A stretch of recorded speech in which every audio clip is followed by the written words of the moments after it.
जहां छत्तीसगढ़ कैडर के वरिष्ठ आईपीएस अधिकारी आईपीएस सुंदरराज पी को केंद्र सरकार ने अब बड़ी जिम्मेदारी देते हुए एनआईए में इंस्पेक्टर जनरल यानी आईजी नियुक्त किया है। 2003 बैच के आईपीएस अधिकारी सुंदरराज पी अब प्रतिनियुक्ति पर नई जिम्मेदारी संभालेंगे। गृह मंत्रालय ने उनके कार्यमुक्त किए जाने के संबंध में पत्र जारी किया है। बस्तर में नक्सल विरोधी अभियानों में उनकी अहम भूमिका रही है। उनके नेतृत्व में सुरक्षा बलों को कई सफलताएं मिली और नक्सलियों के आत्मसमर्पण में भी बढ़ोतरी दर्ज की गई। अब वे राष्ट्रीय स्तर पर आतंकवाद विरोधी एजेंसी एनआईए में अपनी सेवाएं देंगे।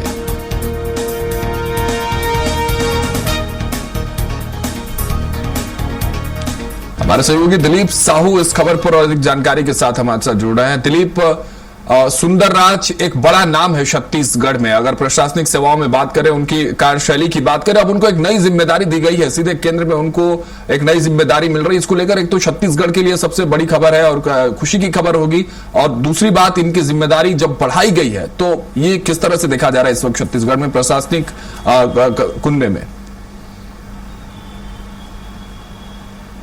जी बिल्कुल राघवेंद्र, बता दें कि पी सुंदरराज 2003 बैच के आईपीएस ऑफिसर हैं और ये छत्तीसगढ़ में विभिन्न पदों पर रहे। एएसपी के रूप में, फिर एसपी के रूप में नारायणपुर, कांकेर, राजनांदगांव, कवर्धा जैसे जिलों में अपनी सेवाएं दी हैं। उसके अलावा फिर डीआईजी के रूप में बस्तर में कार्यरत रहे। उसके बाद 2019 से अभी तक आईजी के रूप में लगातार 7 सालों तक वे जिम्मेदारी निभा रहे थे और निश्चित तौर पर उनके जो नेतृत्व में बस्तर में माओवाद से निपटने में एक बड़ी भूमिका रही है और माओवाद से निपटने में एक बड़ा चेहरा के रूप में पी सुंदरराज को माना जाता है। वे आईजी के रूप में लगातार सक्रिय रहे और उनके ही नेतृत्व में जिस तरह से सरकार ने एक लक्ष्य तय किया था कि मार्च 2026 तक नक्सलवाद के सफाये का, साल भर पहले, तो उस जो लक्ष्य को तय करने में भी बड़ी भूमिका, अहम भूमिका पी सुंदरराज की रही है।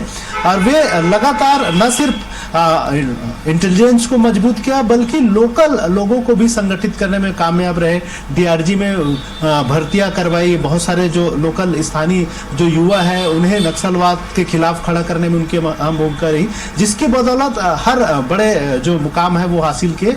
और नक्सलियों के जो टॉप लीडर है वो भी मारे गए, बहुत सारे टॉप लीडर्स ने आत्मसमर्पित किए, जिसकी वजह से अब पूरी बस्तर लगभग हथियारबंद नक्सलवाद से मुक्त हो चुके हैं। तो निश्चित तौर पर एक बड़ी चेहरा और बड़ी सफलता, और इस सफलता में बड़ी भूमिका पी सुंदरराज की रही। तो निश्चित तौर पे इसको ही देखते हुए कहा जा सकता है उन्हें एक सौगात या इनाम के बतौर एनआईए में अब नियुक्त की गई है, नई जिम्मेदारी दी गई है। एनआईए राष्ट्रीय जांच एजेंसी है, जिसमें भी बड़ी भूमिका रहती है कि नक्सलवाद, आतंकवाद, टेरर फंडिंग जैसे विभिन्न जो मुद्दे हैं इस पर बड़ी भूमिका निभाते हैं एनआईए। तो कहीं ना कहीं इन्हें भी अब आईजी के रूप में उन्हें बड़ी भूमिका दी जा सकती है। हालांकि इस दौरान उनके इंटरव्यूज हुए हैं जिसमें वे कह रहे हैं कि जो भी बड़ी जिम्मेदारी मिलेगी उन्हें नेशनल लेवल पर एनआईए में, वो जिम्मेदारी पर खरा उतरने का प्रयास करेंगे। और उन्होंने जो नक्सलवाद मुक्त हुआ है बस्तर, इसके लिए भी अपने सभी मातहतों को, सभी एजेंसियों को, सभी सुरक्षा बलों के जवानों को इसकी एक तरह से इसके लिए उन सभी को श्रेय दिया है। और कहीं ना कहीं वो बड़ा चेहरा है और यही वजह रही होगी जिसके आधार पर इनको ये नई जिम्मेदारी मिली है, क्योंकि बस्तर से लाल आतंक को जिस तरह से खत्म किया गया, जो रणनीतियां बनाते थे सुंदरराज, उसकी तस्वीर सबने देखी और इसी के आधार पर यह नई जिम्मेदारी अब राष्ट्रीय स्तर पर इनको दी गई। फिलहाल बहुत शुक्रिया दिलीप, हमारे साथ जुड़ने के लिए तमाम जानकारियों के साथ।